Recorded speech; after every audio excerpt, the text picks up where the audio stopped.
A sad cowboy was just buying a cow when the little girl said quietly, "Today is my mama's last day to live." Wyoming, spring of 1890. The town of Cedar Falls was angry inside. The ground was cracked from no rain. Cattle thieves came at night and stole cows. The people were angry like dry wood ready to catch fire. Ben Carter rode into town with dust on his clothes and tired eyes looking at farm animals. He was a cowboy with no farm left to care about. He had buried his wife and little girl 3 winters ago. Since then, he mostly talked to himself and didn't trust anyone. At the market, a man grabbed his arm. The stranger had gray teeth and thin lips. "They'll hang her at noon, mister," the man said with a rough voice. "Are you just buying a cow or buying trouble too?" Ben looked where the crowd was looking, at the courthouse steps set up to hang someone. A woman stood on top with chains on her hands and an iron collar around her neck. Her dress was torn and her skin had bruises. She looked down and said nothing. "They say she cut the ranch boss's throat and ran away with 2 of his cows," the man said. "She's not from here and no family is claiming her." Ben turned to walk away. Then he felt a tug. A child's hand grabbed his coat. He looked down. A girl no older than 5 looked up at him with eyes too big for her face. She had no shoes, just muddy socks and a dress too big for her small body. Her cheeks were dirty with soot. "Today is my mama's last day to live," she said quietly. "Please help." Ben stopped moving. All he could see were those eyes that looked so much like his daughter's eyes before the sickness took her away. The same eyes full of hope that only a child can have. He looked back up. The woman on the hanging platform looked up once, and Ben's heart hurt. He turned and walked fast to his horse. From his saddlebag, he took out a folded leather wallet. Inside was a metal badge, old and rusty, a silver star. It was an old deputy title from border fights years ago. Ben walked to the desk and showed the badge to the deputy sheriff. "Ben Carter," he said. "I'm using Section 7. This woman is now a protected witness in an ongoing case." The hanging platform comes down. The deputy sheriff blinked. The sheriff was away dealing with a land fight. There was no one to argue with the badge in Ben's hand. "The judge hasn't decided yet," Ben said. "You hang her today, and you hang the law right with her." The hanging rope was untied. Sarah stumbled off the platform.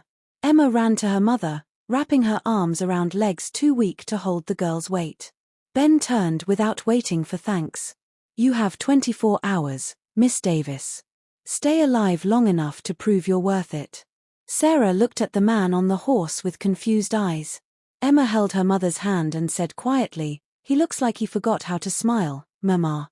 Maybe we can help him remember." The hanging place stood empty, and the town of Cedar Falls held its breath. The road to Ben Carter's ranch was rough. He rode ahead quietly. Behind him, Sarah and Emma held onto the wagon he had borrowed.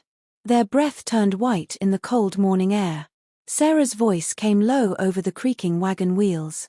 "He said I'd never leave that hanging place alive." Sarah's words came in pieces. "It happened fast. I was bringing Emma home. That man smelled like cheap whiskey. He grabbed me by the hair. I pushed back and screamed. Then everything went black. When I woke up, he was dead." She swallowed hard. The sheriff was gone. The mayor said it was clear. Said I was just some nobody trying to run away with cattle I never touched. And then there was the tea. Ben's forehead wrinkled. "The tea?" She nodded. "Each morning from Mr. Thompson's house. He said it was kindness. But my hands started shaking. I forgot names, then days." As they got closer to his property, townspeople began to follow them. Word had traveled fast. A man who once helped guard borders was now accused of protecting a killer. Someone shouted from behind some pine trees. "Carter's gone soft. He's keeping a killer safe." Ben pulled on the horse reins. The wagon stopped. He climbed down and walked to where Emma sat shivering. He took off his coat and wrapped it around Emma's shoulders. Then Ben turned and faced the crowd, 20 men and women with crossed arms and hands near their guns. Ben's voice rang out calm and low. "Ride tonight if you must, but know this. I've buried one child already. I'll bury myself before I let another one hang. Silence. Ben helped Sarah down from the wagon. They walked to his cabin, small, patched with tin and leftover wood, but dry and warm. It's not a jail, he said. But don't take me for a fool. She nodded. I won't. He helped Emma to the bed in the corner. When he turned back, Sarah had not moved. There's something wrong here, he said. And if they want to hang you without asking the right questions, then maybe it's time somebody did. Sarah sat on a wooden stool, her hands shaking. Why are you helping us? Ben looked at Emma, who now slept wrapped in his coat. He shrugged. Because someone once helped me before I forgot how to believe in people.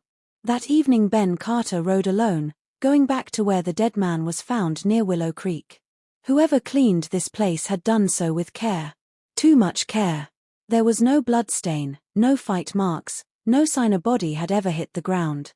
It was spotless. Too spotless. Ben crouched near muddy ground where Sarah said she had fallen. His thoughts echoed with Sarah's broken whisper, I woke up and he was dead. Just dead. Suddenly, a voice from memory Emma, the bad man had a snake on his belt. Ben's eyes snapped open. He looked through the underbrush. Then he saw it. Something tucked under a twisted root. A flash of dull brass. He knelt and pulled it free. A belt, worn and cracked. A coiled rattlesnake was stamped into the buckle. He knew it. Only one man in town owned snakeskin like this. Mayor Charles Thompson, the man who had called Sarah a shame to this town. The same man who had brought her daily tea. Back at the ranch, Sarah was coughing, her skin pale, her lips blue. Ben entered quietly and sat down. Her eyes fluttered open. You came back, she whispered. I did. He pushed aside her sleeve. How long has he been giving you that tea? Weeks, maybe more. Ben lifted her wrist. We need to see Doc Miller. Now. He wrapped her in a shawl and lifted her into the wagon. Emma climbed in beside them. Doc Miller's cabin stood dimly lit. The old man blinked in surprise as Ben carried Sarah inside. Poison, Ben said simply. The slow kind. Doc checked her pulse, her eyes, her breathing. Then he smelled the leftover from her teacup. Nightshade. Black nightshade, Doc said. Not enough to kill quickly, but over time it'll shut her down from the inside. Sarah blinked, confused. I thought it was just nerves. Doc shook his head grimly. It was murder wearing patience. Ben sat beside her and reached for her hand. This isn't justice, he said. It's a cover-up. By morning, Ben placed a folded piece of paper on the table beside Sarah. The letter was in a woman's handwriting. It told of nights the old housemaid watched her employer steep strange herbs into Sarah's tea. How the man had returned blooded after the night someone was killed. I found it in her Bible, Ben said. She's been gone 2 winters now, but her truth stayed. Ben placed other items on the table. The snake-skinned belt Emma had remembered. The doctor's signed report confirming poisoning. The written testimony of the mountain preacher. I'm going back, Ben said. Sarah's breath caught. They'll hang you. Then let them try, Ben answered, but not before I tell them who they're really burying. By high noon, the town square of Cedar Falls was filled once more. But this time, it was uncertainty that stirred the crowd. The gallows stood ready, but the noose swung empty. Ben rode in, his horse weary, his coat dusted in mountain frost. Behind him, 2 others followed, the preacher and the town doctor. Ben walked into the meeting hall where the council sat today. He laid out the evidence piece by piece. This is the truth. A woman silenced by poison. A girl nearly left an orphan. And a man so sure of his power he forgot truth can bleed through snow. He turned toward the crowd. She didn't kill. She was made weak, scared, broken, but she never stopped protecting her child. You called that murder. The preacher stepped forward. I saw her faith. Even when she thought no one would hear her prayers, God did. The council talked in hushed tones. A gavel struck wood. Sarah Davis is hereby cleared of all charges. The gallows will be taken down by dusk. Ben stepped outside into the sunlight. He looked up at the scaffold, and for the first time in years, he smiled. 2 days later, the wealthiest man in Cedar Falls was led out of his mansion. Sarah was free. The first to arrive at Ben's ranch were women with baskets, jars of blackberry jam, fresh milk, bread wrapped in linen. Someone stacked firewood by the porch. Sarah stood on the porch, holding Emma close, watching the small signs of a town trying to make peace. Inside, the cabin breathed again. Each morning, Sarah baked simple meals and left them by the church steps. Emma attended the local schoolhouse, returning with chalk on her hands and wildflowers in her pockets. One morning, Emma found her broken braid woven carefully and fastened to the back of the rocking chair Sarah always sat in. She touched it and smiled. That night, Sarah noticed the small wooden shelf above the fireplace. 2 framed photographs stood side by side. One was old and faded, a young woman and child lost long ago. The other was newer, herself and Emma. "Why stay, Ben?" she asked softly. "Because I remembered what home feels like," he said. "It wasn't 4 walls or cattle or silence. It was the sound of her laugh, the smell of your bread. It's her chalk drawings on my floor and your hands fixing what I thought was broken for good." Sarah's throat tightened. "You brought us back." Ben shook his head gently. "No, you walked back on your own. I just opened the door."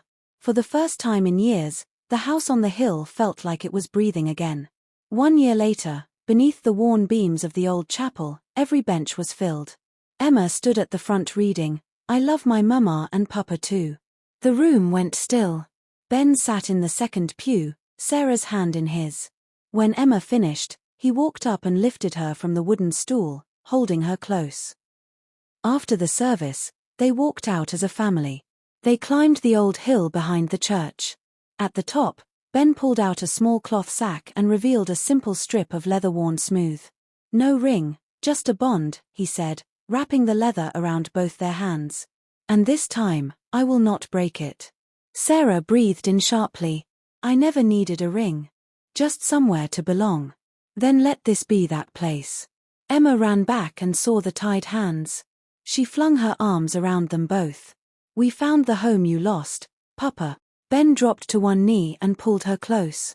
Behind them, the town no longer whispered about Ben Carter as the man who had buried love. Now they spoke of him as the one who pulled 3 souls from the gallows. At the edge of town stood the little ranch house, no longer gray with silence. Inside were drawings on the walls and a photo by the mantel of Ben, Sarah, and Emma standing under the chapel's arch. And for the first time in a long while, spring came to Cedar Falls with warmth, not warning.